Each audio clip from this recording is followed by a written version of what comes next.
Hello sisters and brothers, स्वागत है आप सभी का टेक का विज पर। आज हम एक ऐसी चीज का राज खोलेंगे जो आप रोज देखते हैं, हर दिन यूज करते हैं, पर शायद कभी सोचा नहीं कि ये काम कैसे करता है। The QR code, quick response code, एक छोटा सा ब्लैक एंड व्हाइट डिजाइन तस्वीर जो सेकंड्स में आपको किसी वेबसाइट पे ले जाता है, आपका पेमेंट करवा देता है। लेकिन इस छोटे से बॉक्स में इतनी सारी इंफॉर्मेशन छुपाई कैसे जाती है? अगर मैं आपसे कहूँ कि ये जो डिजाइन है ये बाइनरी कोड और मैथ्स का एक जादू है, तो और क्या आप बिलीव करोगे कि ये QR कोड आपकी इंफॉर्मेशन को सेल्फ रिपेयर भी कर सकता है? आज हम इस QR कोड की मैजिक बॉक्स को खोलेंगे। चलिए इस एक्साइटिंग जर्नी को शुरू करते हैं। सबसे पहले बेसिक से शुरू करते हैं। QR कोड का DNA क्या है? ये इतने सारे स्क्वेयर्स क्या है?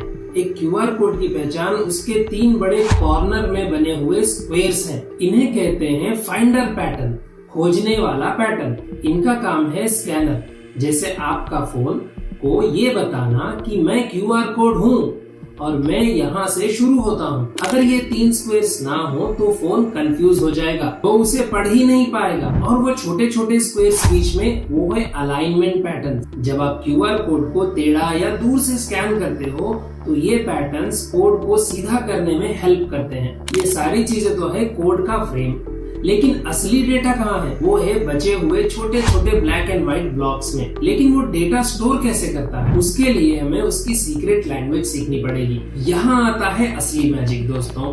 QR कोड हमारी भाषा नहीं समझता, हिंदी, उर्दू, इंग्लिश या कोई भी, वो सिर्फ एक लैंग्वेज जानता है और वो है बाइनरी, 1 और 0।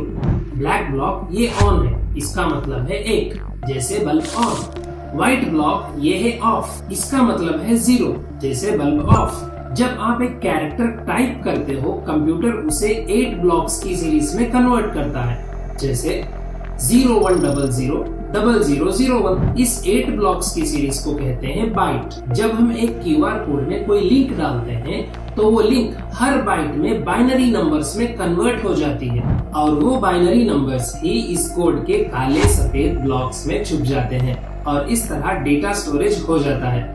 ये बाइनरी कोडिंग ही QR कोड की आत्मा है। अब सवाल ये है कि ये कितना डेटा स्टोर कर सकता है? क्या एक QR कोड पूरी बुक सेव कर सकता है? पूरी बुक तो नहीं, पर 4296 कैरेक्टर्स तक स्टोर कर सकता है। इसका जवाब छुपा है QR कोड के साइज में और उसके वर्जन में। QR कोड के 40 वर्जन होते हैं। वर्जन 1 ये होता है सबसे छोटा, 21 ब्लॉक्स बाय 21 ब्लॉक्स का। इसमें आप सिर्फ 41 लेटर्स तक स्टोर कर सकते हो। वर्जन 40 ये है सबसे बड़ा, 177 बाय 177 ब्लॉक्स का।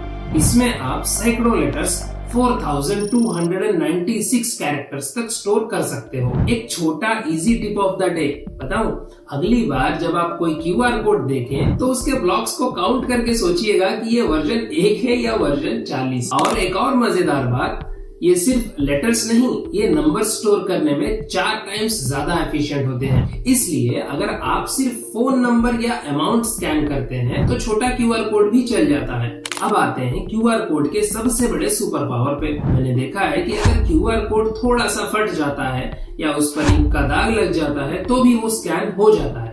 ऐसा क्यों? इस मैजिक को कहते हैं एरर करेक्शन, यानी गलती सुधारने की क्षमता। और ये कैसे होता है? QR कोड में जब डेटा होता है वो सिर्फ एक बार नहीं लिखा जाता, बल्कि डुप्लीकेट करके ज्यादा बार एक ही डेटा स्टोर किया जाता है। सोचो आपने 10 टाइम्स एक ही बात लिखी और उसमें 3 टाइम्स गलत हो गई, आप तब भी वो बात समझ जाओगे, राइट? QR कोड भी यही करता है। इसके 4 लेवल्स होते हैं। लो 60% डैमेज रिपेयर करता है और हाई 30% डैमेज रिपेयर। 30% डैमेज ये तो एक कमाल है, पर इसका एक ट्रेड ऑफ है। जैसे जैसे आप एरर करेक्शन लेवल बढ़ाओगे, लो से हाई, QR कोड का साइज भी बड़ा हो जाएगा, क्योंकि उसमें ज्यादा रिपीट डेटा स्टोर करना पड़ेगा, लेकिन वो ज्यादा डैमेज भी झेल पाएगा। तो दोस्तों, पहले हमने देखा कि QR कोड को काला सफेद होना जरूरी है, तो फिर ये कलरफुल ब्रांडेड QR कोड्स कैसे काम करते हैं? इम्पोर्टेंट ये नहीं कि बैकग्राउंड क्या है, इम्पोर्टेंट ये है कि कॉन्ट्रास्ट कितना है। जब तक डार्क ब्लॉक्स और लाइट बैकग्राउंड के बीच में अच्छा डिफरेंस है, स्कैनर उसे 1 और 0 की तरह पढ़ लेगा। आप कलर यूज कर सकते हो, लोगो डाल सकते हो, बट फाइंडर पैटर्न्स को साफ और ओरिजिनल रखना पड़ेगा। अब एक सीरियस बात, सिक्योरिटी दोस्तों, QR कोड इनहेरेंटली सिक्योर नहीं होते। अगर कोई बदमाश एक फेक क्यूआर कोड आपके सामने लगा दे तो वो स्कैन तो हो जाएगा और आपका नुकसान हो सकता है। तो रूल ऑफ थंब क्या है? हमेशा जांचिए कि आप कहां स्कैन कर रहे हैं और स्कैन करने के बाद यूआरएल वेबसाइट एड्रेस को हमेशा पढ़ लीजिए। अगर वो अजीब लगे तो तुरंत बंद कर दीजिए। विजिलेंस ही आपकी सबसे बड़ी सिक्योरिटी है। तो दोस्तों ये थी हमारी जर्नी इस छोटे जादुई बॉक्स द क्यूआर कोड की। आज के बाद जब भी आप कोई क्यूआर कोड स्कैन करेंगे आप उसके पीछे की पूरी कहानी जानते होंगे। आप सिर्फ एक लिंक नहीं स्कैन कर रहे, आप एक कॉम्प्लेक्स मैथमेटिकल पजल सॉल्व कर रहे हैं। अगर आपको ये simple explanation of data storage पसंद आई तो डू द 3 थिंग्स। इस वीडियो को लाइक करो, अपने दोस्तों के साथ शेयर करो और टेक का इस चैनल को सब्सक्राइब करना बिल्कुल मत भूलना। जल्दी मिलेंगे अगली माइंड ब्लोइंग वीडियो में। Keep scanning, keep learning. Brothers and sisters, take care, see you soon, have a good day.